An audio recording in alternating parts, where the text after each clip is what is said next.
Hi, this is Nick Coons with the Libertarian Solution YouTube videocast. I'm actually just now leaving the studio doing another night cast on the road in my car without a whole lot of lights, but keeping my focus on the road. A couple of glances up this way.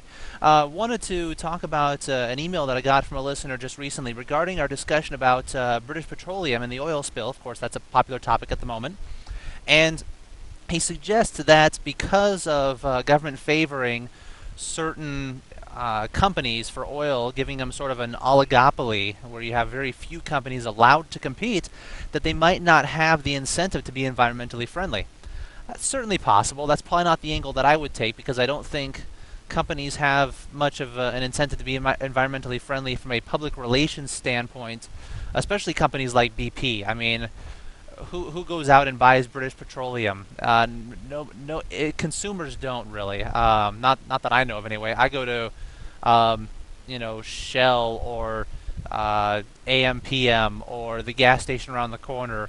I mean, I don't really know where BP oil is going, and I don't know which gas stations to avoid so that I don't get BP oil, and I don't even think it works that clear cut. So I'm not sure that they really have the incentive to be environmentally friendly because they're afraid of consumer boycotts, because I just don't think it's really possible for consumers to boycott companies like that. And I don't think gas stations will. I don't think retailers or other companies that take that petroleum and then distribute it in other products are going to boycott them. Yeah, they're just gonna probably lose money in the long run. But I do agree that the government is involved and the government's somewhat complicit in this. And we did talk about it on the show tonight, which will be posted up on the website shortly and available through the podcast. But essentially it comes down to this. Right now there's a cap of liability of $75 million on oil spills, on the cost of cleanups. Now, the cost of an oil cleanup is going to be significantly higher than that. I don't know exactly what it's going to be, but I know $75 million is a small fraction of the total cost. And if your liability is limited, then your actions are going to reflect that. So, for instance, right now, I'm a small business owner, and I have liability on my company because if something that I do or one of my employees does harms my customers or the products or ends up damaging them in some way, then I can be held responsible for that. My company can be held responsible for that. So what we do is we have insurance to cover against that. And our insurance premiums are based on the risk. And the risk, of course, is based on our practices.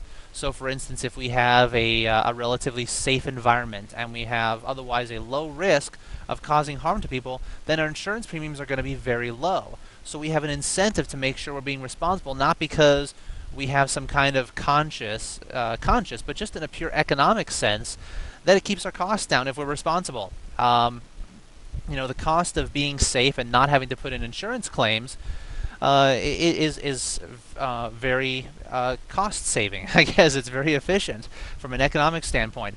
But if there was a liability cap, if the government came in and said, you know what, it's not going to cost you any more than $5,000 ever in any particular incident if you do anything.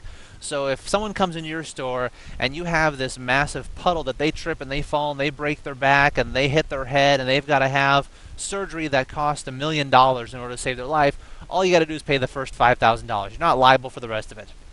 Well, I'm not likely to then have insurance to cover liability because, I mean, why not? What kind of insurance? How cheap would that premium have to be to cover the risk of that happening versus the actual cost? About $2 a month? I mean, no, I just don't think there's going to be insurance for that. Or if there is, I'm not going to have them to say, it's never going to happen. I'll just take the risk of that. Someday I might have to pay the $5,000, but that'll probably never happen. So what I'm probably going to do is just not have insurance. And because I don't have insurance for it, I might not have the same interest in making sure the environment is safe. Now, of course, if I'm there, I want it to be safe because I'm personally working in it. But if I'm a big conglomerate and I'm never going to be there and I don't have any liability for my employees or anything like that, then I'm going to look at it from a purely economical standpoint and say, you know what, I'm not going to spend the extra however many thousands of dollars to make this place a little bit extra safe. Because if it's not safe, I'm not out anything other than $5,000. But if I could be out millions, or if I could be out massive insurance premiums, well, now I'm going to put the money in to make sure it's safe. So the same thing is true in the case of BP and the oil spill. Their liability is capped at $75 million. Now, to most of us, that's a huge amount of money. For like an oil company, it's not that much money. It's not as much money as they would have to spend on actually cleaning it up. So what would happen if they didn't have a cap? If they didn't have a cap, they would be liable for the total cost of cleanup, however many billions of dollars that would be. It could be 5 billion, it could be 10 billion, whatever it is, it would be significantly more, magnitudes more than 75 million. So they would probably take out insurance for that. They would want to make sure they're covered. They're like, well, we don't want to risk that we might have to pay $10 billion. We'll risk that we might have to pay 75 million, but we're not going to risk that we might have to pay 10 billion or any billions. So we're going to have insurance. So what the insurance is going to do is it's going to cover them in case a spill happens. Well, now the insurance company has an interest in making sure the spill's not going to happen. The insurance company can say, well, you know what, we're going to come through and do inspections. And our inspections are going to be as good as they have to be in order to satisfy us that you are not a high risk. If you're a high risk, it's going to be reflected in your insurance premiums. We're going to charge you more. We're going to charge you huge amounts of money every month if you don't allow us to do the inspections, or if you don't pass the inspections. So BP is going to have an economic interest in making sure that they practice safe procedures so that they don't run the risk of actually having an oil spill. Because if they've got to put an insurance claim, well, you know, it might be covered this one time, but now their premiums are going to go through the roof. The same way your premiums go up when you get into a car accident because you're now a higher risk.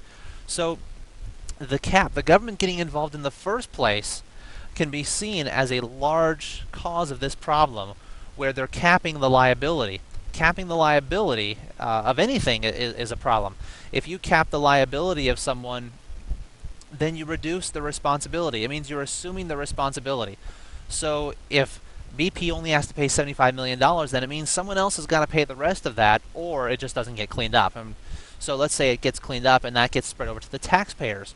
So what they're doing is they're spreading the costs of cleanup to the taxpayers, and so the taxpayers are now responsible for the actions of the oil company. Well, when you are responsible for someone else, that someone else is not going to act responsibly because they don't have to bear the consequences for not acting responsibly. Someone else does.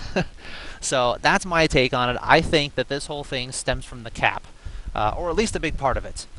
There's certainly many factors to something as complex as this, but I think a big part of it comes from the cap. So thank you so much. Those are my my thoughts, my 2 cents. Thank you for the question. Really appreciate it. Always interested in answering questions, whether they come out to how the government's complicit in something, what public policy should be, how the free market can solve something, the philosophical perspective on something. Always very interested in that. So please send those questions along, and I will see what I can do about making videos about that to just continue spreading the information. Thanks so much again for tuning in. Don't forget to subscribe so you get updated whenever new videos come out. Thanks again.